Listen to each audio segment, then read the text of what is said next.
Good morning, 6th class students. Today we are just making the revision for chapter 1, that is food, where does it come from?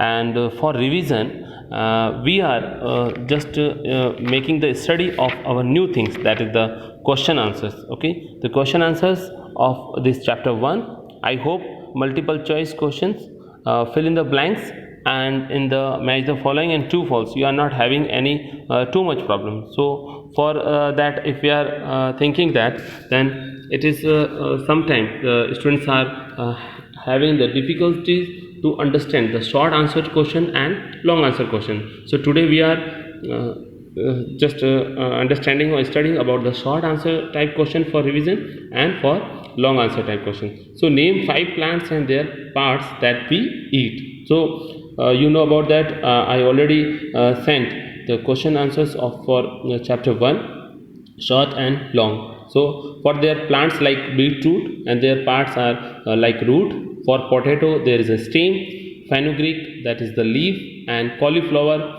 that is the parts, that is the flower, and wheat and that is the seed part of the plant. So I hope you understood what I am telling here. Beetroot is the part of root in their plant. Potato is the stem part of that particular plant. Fenugreek is the leaf part of that plant. Cauliflower is the flower part of that plant, and wheat is the seed of that particular part of that plant. So these are the 5 plants and their parts that we eat. Name any 2 root vegetables. So 2 root vegetables, you tell to any 2 root vegetables like radish and carrot. Name any 2 animals that products that serve as a source of food for human beings. So like the 2 animals products that serve as a source of food for human beings are like milk and meat. It means 2 animal products, any 2 animal products. Okay, like milk and meat are the 2 sources of food. Okay, which is getting the food in the form of like milk and meat by the human beings. Now the define pisciculture. So their definition is written already in the keywords, like rearing and management of fish on large scales. It means on the fish. Okay, management of fish and rearing. Okay, it means their management for rearing, it means for their production of fish, it means multiplication of their numbers on large scale is known as pisciculture. Next question is identify whether the given animals are herbivorous, carnivorous, or omnivorous. So omnivorous, so this is omnivorous, this one is herbivorous. Okay, cockroach omnivorous, this is deer herbivorous, this is like a snake which is carnivorous, and this is human beings which is omnivorous. Okay, so I hope you understood about that, what is herbivorous, carnivorous, and omnivorous. Herbivorous means which are eater of herbs, means a grass eater animal. These are the carnivorous, meat flesh or meat eaters animal, and this is omnivorous. It means for omni means both. It means when they are engulfing the food in the form of vegetarian or non-veg vegetarian. It means from the grass product or plant product also they have to take, or in the animal flesh or meat also they are having or consume in the form of food. So they are known as omnivorous. Now we are discussing about the some long question answer, which are 3 in number for our first chapter. Okay, so first is that question is, why do we need food and do all the things need food?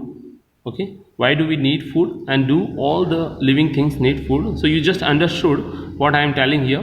It is the answer which I already sent. Same it is. Okay, both are same it is.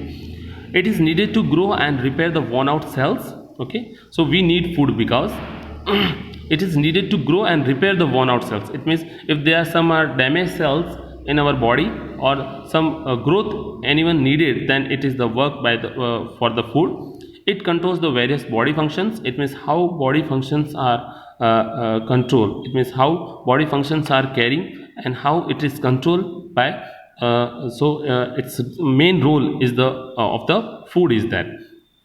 It is required for protecting the body from various diseases and for keeping it fit and healthy. It means food is mainly required for to prevent us from various diseases and for keeping fit and healthy. It means we are getting the energy from the food, and this energy is generally perform all the activities in the internal by the internal body organs or by the external body organs.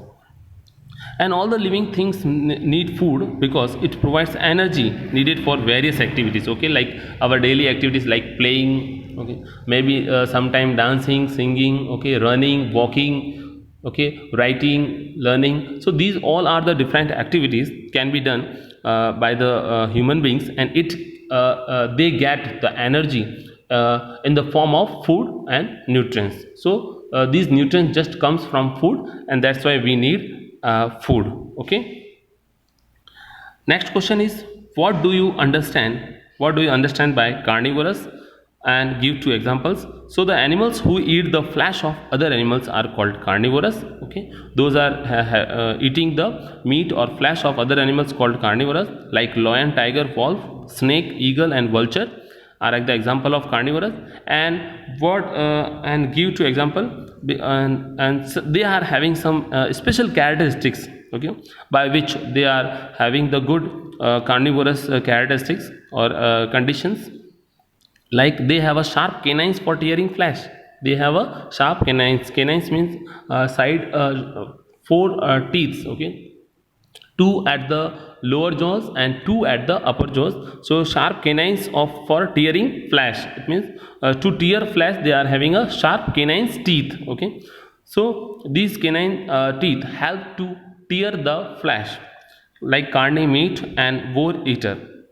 Okay, why do we call green plant as a producer? Third question. And how are the producer different from herbivorous? Okay, you should understand the questions. Why do we call green plant as producer? It means why we are telling this green plant is a producer, and why these producer are different from herbivorous. So like green plants prepare their own food with the help of air, water and chlorophyll and sunlight. It means these are the process for the photosynthesis. So that's why they are known as a producer, because you know about that sun is the ultimate source of energy for us, and in the presence of sunlight, plants can take the carbon dioxide from the air, chlorophyll they are having in their leaf, and water just they are absorbing from the roots. It means from the ground by the roots. Okay, so these four are necessary things to prepare the food, and that's why they are producer, because they are produce the foods for everyone. Okay, maybe some herbivorous, maybe some carnivorous and maybe some omnivorous, but they are just the producer for the foods for everyone. And herbivorous are plant eating animals. It means producers, generally the producer are plants which are making the self food, okay, self synthesis, while herbivorous are plant eating animals. It means herbivorous are generally plant eating animals, while producer are green plants. It means in like herbivorous they are the plant eating animals like rabbit, a deer or any wild animals are there. They are generally, and cow, buffalo, they are the herbivorous. Okay, so that's why the herbivorous are the plant eating animals, and this is the difference in the producers and herbivorous. Okay, like producers are the green plant which prepare their own food, while herbivorous are the plant eating animals. Okay, I hope you understood what I am telling here. And okay, question answer we already I already sent in our WhatsApp groups, and I hope you are studying. This time we are making the revision for the first chapter, that name is food, where does it come from, and next time we will study about the chapter number 2, that is the components of food. So these two chapters are coming for our PT1 examination. Okay, thank you.